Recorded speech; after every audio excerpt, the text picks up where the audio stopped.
pasaremos a la exposición de la palabra y me gustaría que abrieran vuestras Biblias siguiendo en Colosenses. Nuestra hermana Loelia ha leído desde el 1 al 7. Nosotros seguiremos, continuaremos hasta el versículo 17.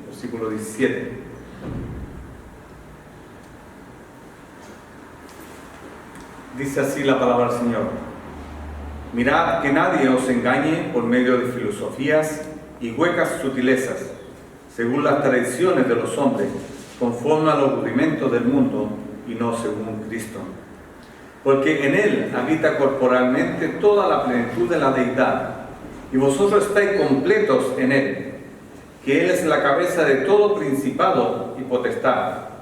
En Él también fuisteis circuncidados con circuncisión no hecha a mano, al echar de vosotros el cuerpo pecaminoso carnal en la circuncisión de Cristo, sepultados con Él en el bautismo, en el cual fuisteis también resucitados con Él, mediante la fe en el poder de Dios que le levantó de los muertos. Y a vosotros, estando muertos en pecado y en la incircuncisión de vuestra carne, os dio vida juntamente con Él, perdonándoos todos los pecados, anulando el acta de los decretos que había contra nosotros, que nos era contraria, quitándola de en medio y clavándola en la cruz. Y despojando a los principados y a las potestades, los exhibió públicamente, triunfando sobre ellos en la cruz. Por tanto, nadie os juzgue en comida o en bebida, o en cuanto a días de fiesta, luna nueva o días de reposo, y todo lo cual es sombra de lo que ha de venir, pero el cuerpo es de Cristo. Amén. Señor, te damos gracias una vez más por tener la oportunidad, el privilegio de abrir tu palabra. Sabemos que ella es viva, eficaz, que en ella hay vida, que en ella hay esperanza, que en ella hay salvación, Señor. Y por eso te pido en esta mañana, Señor, que al tenor de tu palabra, tú estés ya hablando a cada corazón, Señor. Porque tú conoces y sabes nuestras necesidades, Señor. Y por lo tanto, Señor, te pido que tú sigas con nosotros, que tú pases delante, Señor. Y que tú nos hables, porque todos somos necesitados de ti, Señor. Y que sea para tu gloria, tu honra, para el crecimiento de cada uno de nosotros en nuestra vida aquí en la tierra, como iglesia, como individuos, Señor, como familia. Te damos gracias porque tenemos esta enseñanza tan preciosa de la Biblia, Señor, a que podamos hacerla nuestra, Señor, y sea para tu gloria y tu honra, Señor. Te lo pido, te lo ruego humildemente, a través de Jesús, nuestro Señor y Salvador. Amén y amén. Amén.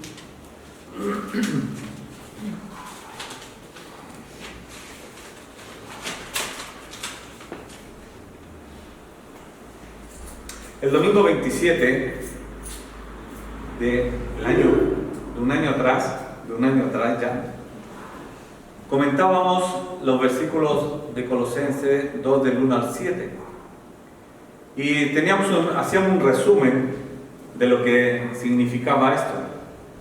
Y yo le puse como título a ese día: cómo andar en y con Cristo, ¿no? Y resaltábamos la preocupación del apóstol Pablo, ¿no? El apóstol Pablo acerca del estado de la iglesia de Colosas, de la Odisea, incluyendo a hermanos que ni siquiera él conocía, ni que los hermanos le conocían a él tampoco.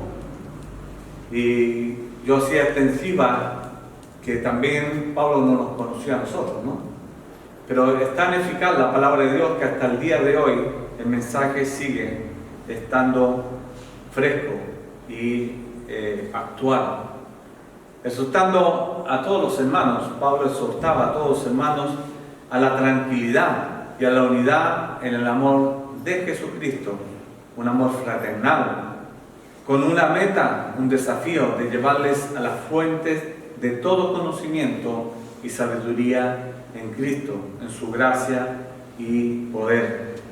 Y Pablo decía: oh profundidades de las riquezas de la sabiduría y de la ciencia de Dios. Cuán insondables son sus juicios e inescrutables sus caminos, en Romanos 11:33. Y concluíamos con la exhortación de Pablo a todos los hermanos, y por eso digo a nosotros también, a los no conocidos incluso, a todos los hermanos que a pesar de los años que han pasado desde ese tiempo que Pablo escribió esto, casi 2000 años, que la gracia y la misericordia de Dios sigue actuando, sigue siendo eficaz, sigue siendo verdadera, y la enseñanza es para nuestra edificación como creyentes, para estar aquí en esta tierra. Pablo pensó en nosotros, pero sabemos que es Dios mismo que a través del apóstol Pablo y su palabra, que es actual, sigue hablando, sigue enseñando, sigue corrigiendo. Quisiera cogerme de los versículos 6 y 7 para poder introducir esta nueva meditación. Y quisiera que leyéramos, dice: por tanto, de la manera que habéis recibido al Señor Jesucristo, andad en Él, arraigados y sobreedificados en Él, y confirmados en la fe, así como habéis sido enseñados, abundando en acciones de gracias. Si nos detenemos un poco en el versículo 6, las palabras que resalta aquí, realmente podemos ver que Pablo está hablando a los que habían recibido a Cristo. Cuando dice, por tanto, de la manera que habéis recibido al Señor Jesucristo. Él está hablando a los creyentes. Él no está hablando a los no creyentes. Él está hablando a los creyentes. Dice, a los que habían recibido a Cristo por la obra del Espíritu Santo, el mensaje del Evangelio. Les pide que anden en Él. Y esta palabra en Él aparece varias veces en este trozo que hemos leído. Y eso marca la importancia de quién estamos hablando. En Él, en Cristo, en su obra, lo que Él enseñó, lo que Él dejó y las promesas que Él dejó también para todos los suyos. Les pide que anden en Él, en este nuevo camino trazado por el Señor Jesucristo y su mensaje, su muerte y resurrección, y la muerte expiatoria que expía todos los pecados de los que creen y confían en Él. Y como decía, y es extensivo para nosotros en este día también, porque la palabra de Dios es la misma, y que si alguien esta mañana no cree y piensa que realmente este mensaje no es para él o para ella, te ruego que pienses un momento. El hecho de tú estar aquí en esta mañana realmente es un privilegio, es porque Dios te ha invitado, porque Dios te ha traído para que tú conozcas, le busques, te arrepientas y puedas gustar y disfrutar de la salvación que es a través del Señor Jesucristo. Y puedas hacerte agarrar todas las promesas que están en la palabra del Señor para aquellos que creen, para aquellos que le buscan y para aquellos que aceptan a Cristo por la fe. Pero surge una pregunta: ¿cómo tenemos que andar en Él? Pablo dice, si soy creyentes, andar en Él, pero ¿cómo podemos andar en Él? Pablo no nos dice andar en Él y nos deja así que andemos a nuestro aire.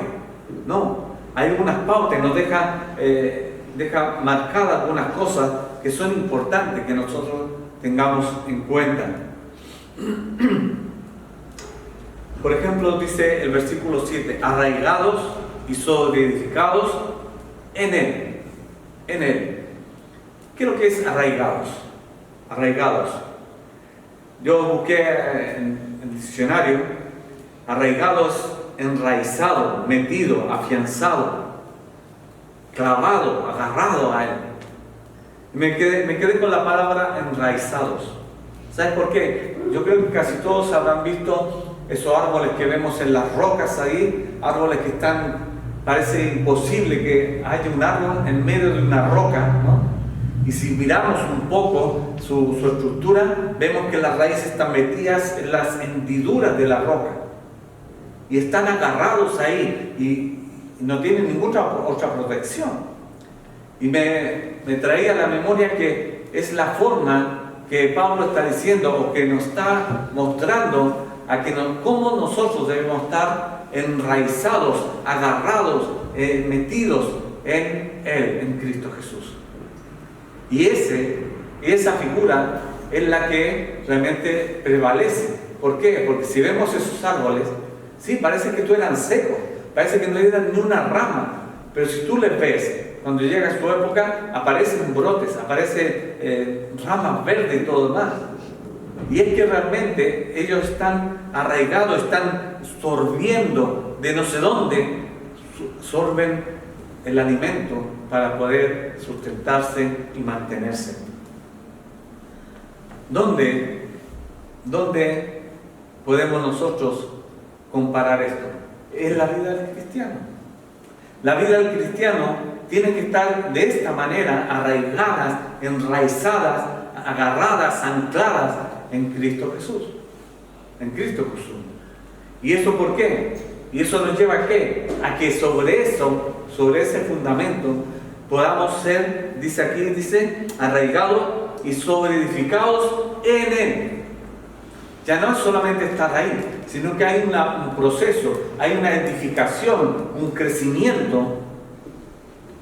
Y tenemos la figura muchas veces, quizás todos recuerden la parábola del necio, ¿no? Del necio ¿dónde plantó su casa?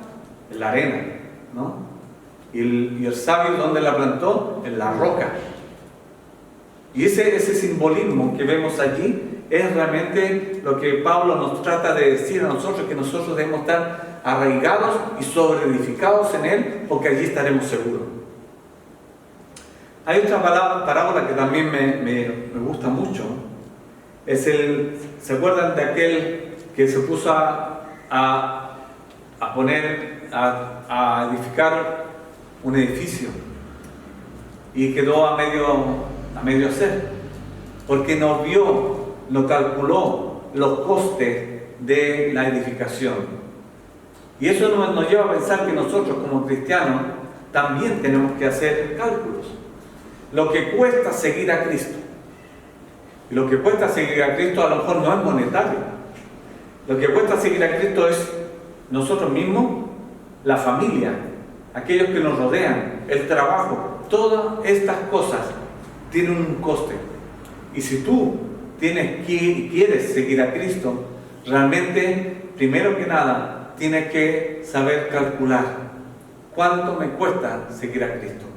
Y si realmente eres un creyente, eres un cristiano de pies a la cabeza, podríamos decir, verás que el coste es alto.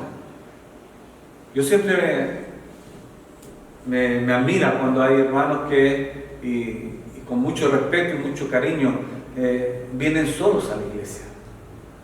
Sus familias no están, sus hijos no están, sus parientes no están, y ellos están solos sirviendo al Señor.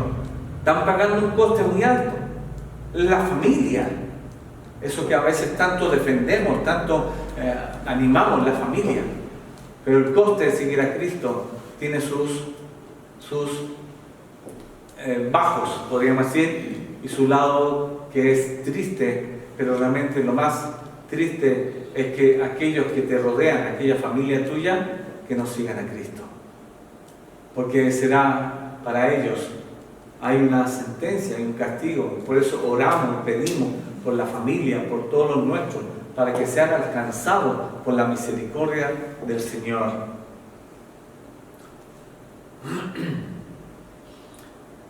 Hermanos, hermanas, ¿sabes dónde estás edificando? ¿Sabes dónde estás edificando?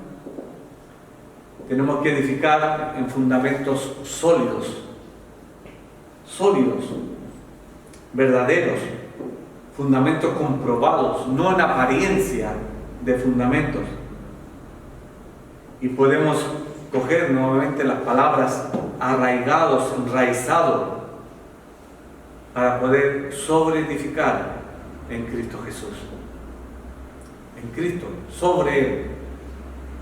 ¿Por qué? Porque Él es la roca de los siglos, la roca eterna, la roca que es tropezadero de los impíos, falsos profetas y falsos maestros, la roca que salta agua para vida eterna, la roca de poder, sí, hermanos. Allí deberemos nosotros sobreedificar y asumiendo los costes que cuesta, asumiéndolo. La única manera de nosotros poder sobreedificar es protegido en esa roca de los siglos contra problemas, las dificultades familiares, económicas, todo tipo de problemas que podamos tener. El mismo salmista nos dice: Señor, llévame a la roca que es más alta que yo. Llévame, Señor, yo te seguiré.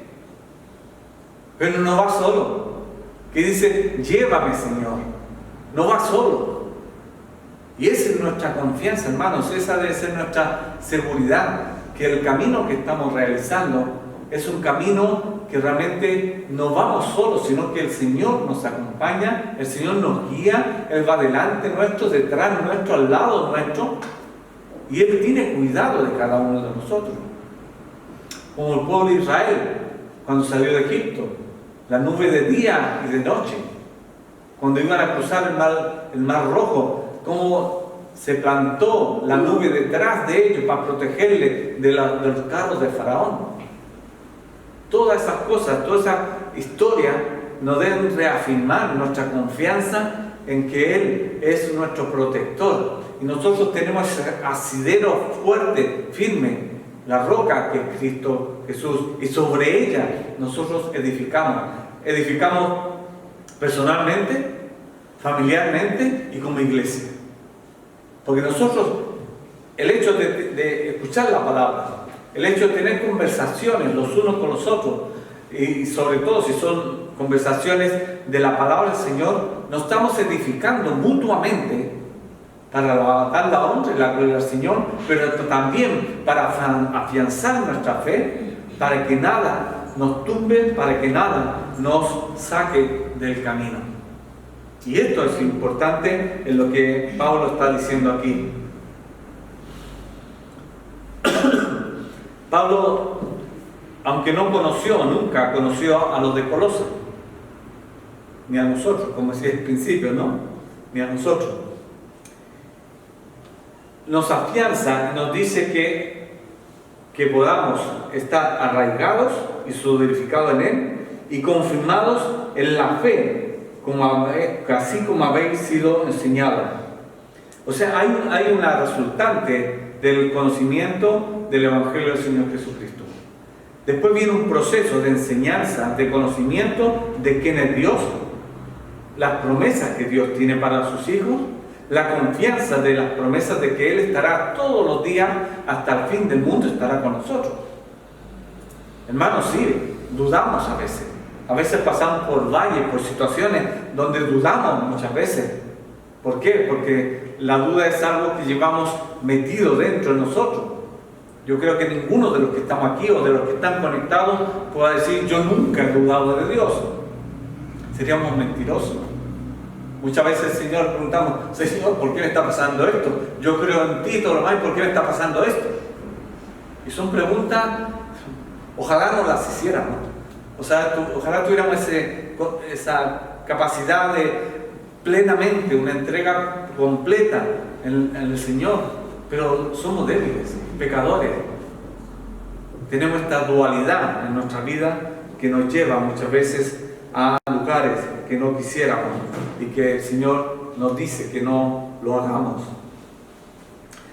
Nos exhorta de ir hacia Él, confirmados en Él, en la fe dada por Dios y a la guía del Espíritu Santo.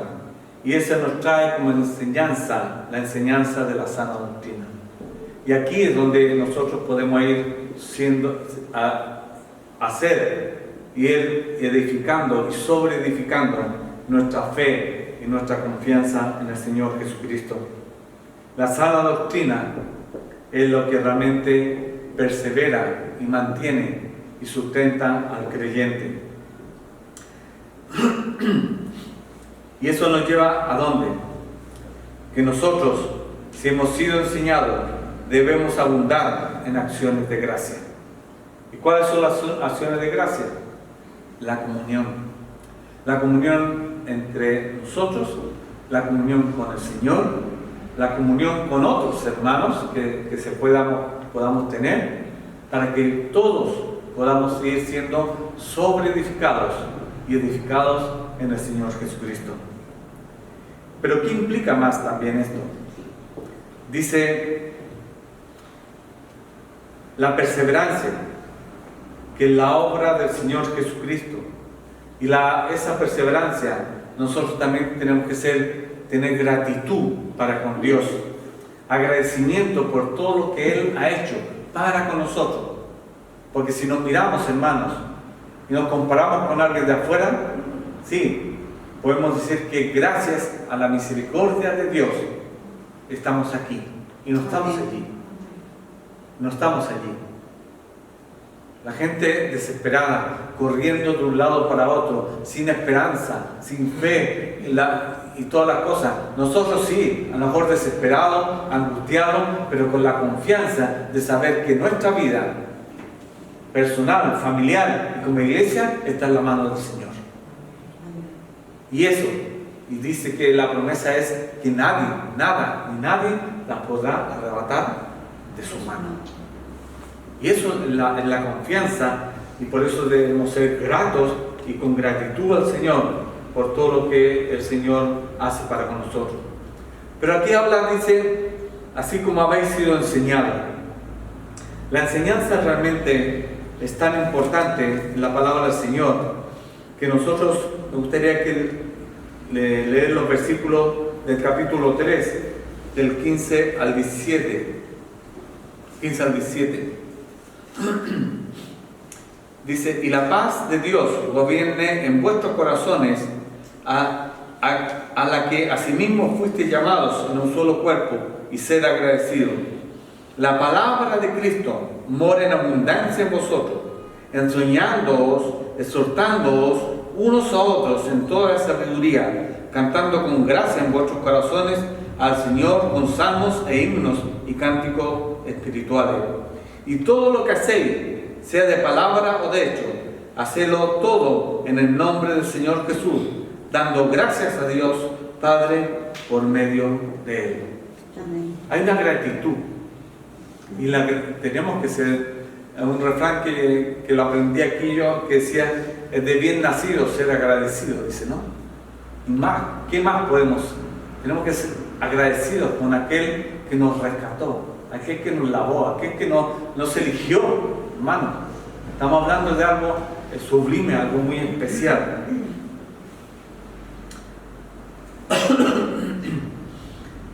Tenemos que los versículos que siguen adelante, el 8 hasta el 17, vemos que Pablo nos aclara más todavía la situación que el creyente debe tener. Esa preocupación del versículo 1 del capítulo 2, esa preocupación él la desgrana más, la abre más. ¿Para qué? Para que nosotros en estos tiempos tengamos paz, tranquilidad. ¿Sabe para qué? Para que podamos servir mejor al Señor. ¿Qué nos dice los versículos? Dice, el 8 dice: mirad que nadie se engañe por medio de filosofías huecas y sutilezas, que según las tradiciones de los hombres conforman los rudimentos del mundo y no según Dios. ¿Cómo podemos combatir estas cosas? Combatir la vanidad, falsas enseñanzas, filosofías huecas, sutilezas. Pablo lo enuncia en los versículos que decía, del 8 al 15. La iglesia de Colosa fue objeto de engaños heréticos. Heréticos es un concepto controvertido o novedoso, creencias religiosas que entran en conflicto con una enseñanza pura y verdadera. Que también muchas veces se confunde con la apostasía, pero la apostasía es aquel que renuncia a una religión o dogma. Esto implica que también en ese tiempo veía Pablo que había en Colosas y venía gente que adoraba ángeles y tenía enseñanzas gnósticas que querían hacer cosas místicas de la religión y de la enseñanza cristiana. Y hermanos, y no es recordar hace casi 2000 años, lo tenemos en estos tiempos también. En estos tiempos también. Falsas doctrinas, falsas enseñanzas, en las cuales vemos que realmente muchos caen. Es la obra de Satanás. Es la obra de Satanás. Y el Señor lo dijo, para engañar al mundo, e incluso, si es posible, dice, a los escogidos de Dios. A los escogidos de Dios. Por lo tanto, toda esta enseñanza para nosotros, ¿qué es lo que es? Deben ser armas las cuales nosotros debemos tener, usarla, practicarla. ¿Para qué? Para que no prevalezca esto en la obra del Señor. Él es la roca segura. Él es nuestro escondedero fiel. Y por eso la Biblia dice, la palabra de Dios, que nosotros debemos tener y usar la espada de la verdad, la palabra de Dios. ¿Cuántos de nosotros conocemos Efesios 6, del 10 al 18? La armadura de Dios, ¿no? La armadura de Dios. ¿Y por qué está puesta en la palabra de Dios? Porque es necesario que cada creyente se ponga esa armadura. Y no solamente se ponga la armadura, sino que la use y no se la quite. ¿Por qué? Porque es de beneficio para nuestra vida aquí en la tierra. Es de beneficio. Sí, quizás se hace pesada, quizás es incómoda. Sí, lo reconozco. A lo mejor se te hace pesado leer la Biblia, se te hace pesado la oración, la comunión, lo que tú ves, lees, escuchas. Poder discernir qué es lo que tenemos que hacer, actuar. Es difícil, hermano.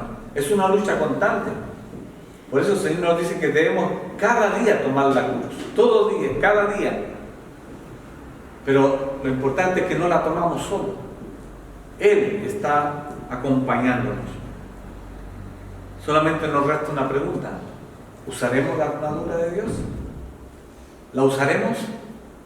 ¿O la tenemos como esos museos? La tenemos en una vitrina muy hermosa ahí, con luces indirectas, y no la usamos.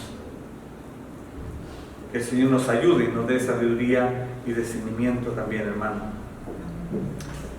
¿Qué más nos enseña a Jesucristo como Salvador y vencedor? Pablo sigue explicándonos todo lo que implica a Cristo en la vida de los creyentes. Dice, porque en Él habita corporalmente toda la plenitud de la deidad. O sea, toda la plenitud, ¿cuál es? El Dios Trino. Dios Padre, Dios Hijo y Dios Espíritu Santo. Eso es lo que realmente mora en la vida de los creyentes, que son fieles y que se aferran y están enraizados en la roca que es Cristo Jesús.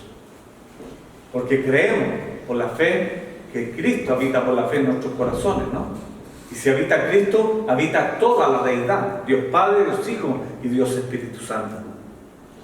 Tenemos que, sigue más adelante, y vosotros estáis completos en Él, que es la cabeza de todo principado y potestad.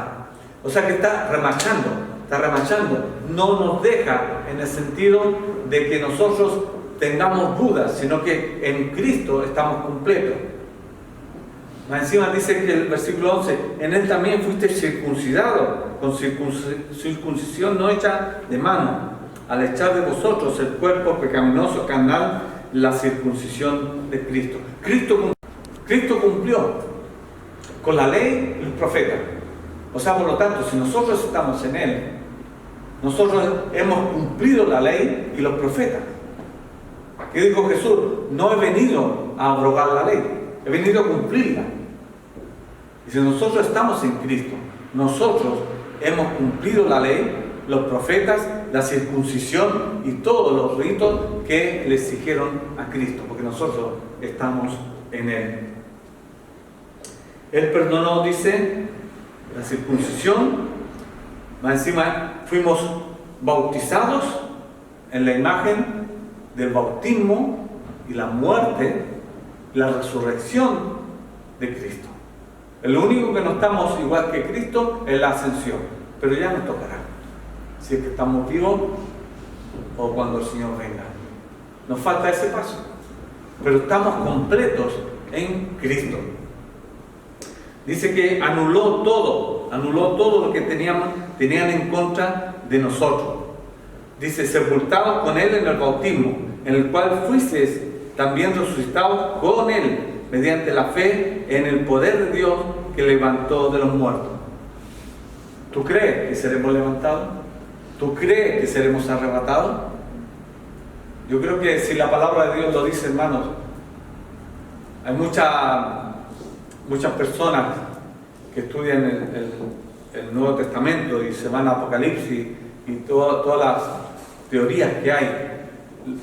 Yo respeto todo lo que puedan decir, pero lo único que te puedo decir yo, que yo creo que si el Señor lo ha dicho, Él lo cumplirá. Amén. ¿Cómo lo hará? No me importa cómo lo hará. Lo que a mí me importa es que cómo estoy yo delante de Dios para cuando llegue ese día. Dice el salmista, estar preparado como si fuera el último día. En estos momentos, a lo mejor salimos a la calle y partimos delante del Señor, no lo sabemos. ¿Quién tiene asegurada la vida? Nadie. Entonces, tenemos la circuncisión, hemos sido bautizados, resucitados, perdonados los pecados, muertos al pecado. Sí, porque nosotros sí pecamos, hermanos. Caemos, pecamos, pero no permanecemos en el pecado. Ahí está la diferencia. Porque si nos volvemos al Señor, clamamos a Él, Él nos coge, nos restaura y nos coloca donde debemos estar. Esa es la diferencia. Y si todos estamos en Cristo, tenemos la seguridad y tendremos un mismo sentir. Tú, yo y todos los hermanos, los que están conectados y los que han partido delante del Señor y los que partirán y los que no conocemos, como le pasó a Pablo, todos tendremos un mismo sentir de buscar hacer la voluntad de Dios y no nuestra propia voluntad. Y eso es una lucha, hermanos, es una lucha. Y que todo lo que podamos nosotros hacer, si estamos muertos al pecado, si se anularon todos los actas, todas las sentencias se han anulado, dice, anulando el acta de los decretos que había contra nosotros, que nos era contraria, quitándola de en medio, clavándola en la cruz. Allí está todo nuestro pecado, todas nuestras ofensas están clavados, quedaron clavados en la cruz. Y por lo tanto, ¿qué nos resta? Ya no dice que el Señor cogió toda nuestra maldad, todos nuestros pecados, los cogió y lo echó a lo profundo de la mar. ¿Y qué dice más encima? Y nunca más se acordará de ello. ¿Sabes? Yo me acuerdo de mis pecados. Pero ¿quién hace esa obra? Satanás. Satanás te trae a la memoria todo lo que tú has hecho. ¿Sabes para qué? Para jugar contigo. Te dice, como tengo confianza, dice, Javi, mira todo lo que has hecho. Y Javi empieza, o yo empiezo, pero que esto, la excusa, que esto, pero pasaba esto. No, acuérdate que Dios hizo una obra perfecta, cogió todo, lo echó a la profunda de la mar y nunca más se acordó de ello. ¿Por qué? Porque todo eso quedó clavado en la cruz. Quedó clavado y fue pagada la deuda que nosotros teníamos con el Señor. Por eso somos privilegiados. No tenemos deudas monetarias, a lo mejor tenemos, pero la deuda principal con el Dios Creador está pagada por Cristo en la cruz del Calvario. Amén.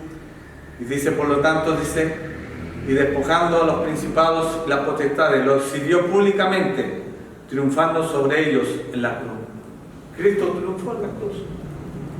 Y nosotros con Él, porque si estamos en Cristo, fuimos crucificados, dice Pablo, dice, crucificados juntamente con Él. Por lo tanto, la victoria también es nuestra. Y despojando, dice, a los principados y las potestades, los sirvió públicamente, triunfando sobre ellos en la cruz. Por tanto, el 16, nadie os juzgue en comida o bebida, o en cuanto a días de fiesta, una nueva o días de reposo.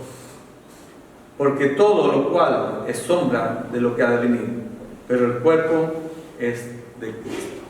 Nosotros pertenecemos a Cristo. Nosotros somos de Él. Y nosotros debemos vivir como Él, para Él y por Él. Y ese es lo que es la lucha que tenemos, hermano. ¿Cuándo podrá hacer eso? Cuando este cuerpo de muerte, cuando este cuerpo que tenemos esta lucha, realmente este cuerpo sea quitado y estemos realmente plenos cuando el Señor venga, y este cuerpo quedará, cesará. Por eso Juan decía, mengüe yo. ¿Para qué? Para que Cristo viva, crezca en mí. Esa es la lucha.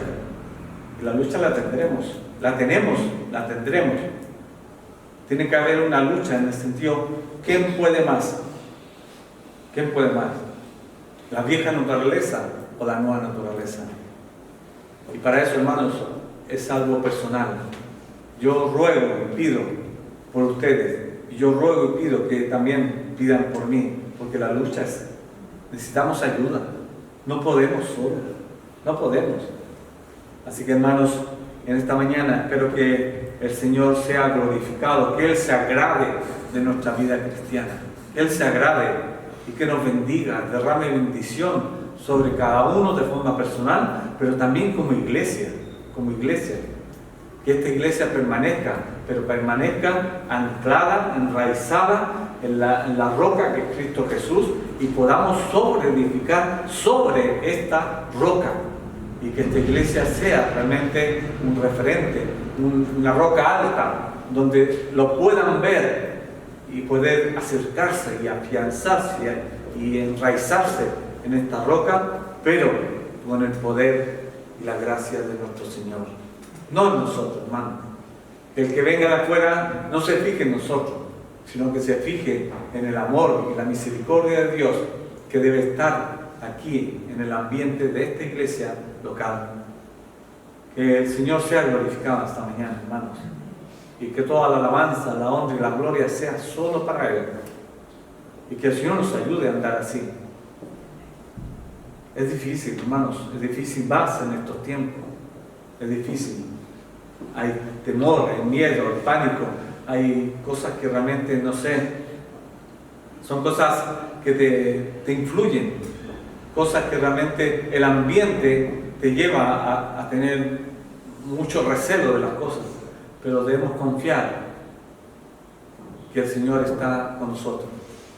Y si tenemos que pasar por alguna situación, contemos que Él estará con nosotros. Él, en Él y para Él sea la honra y la gloria en esta mañana. Y confiemos que somos más que vencedores. ¿Por qué? Porque Él es nuestra victoria, y en Él y por Él somos nosotros alcanzados en misericordia, y que el Señor sea glorificado.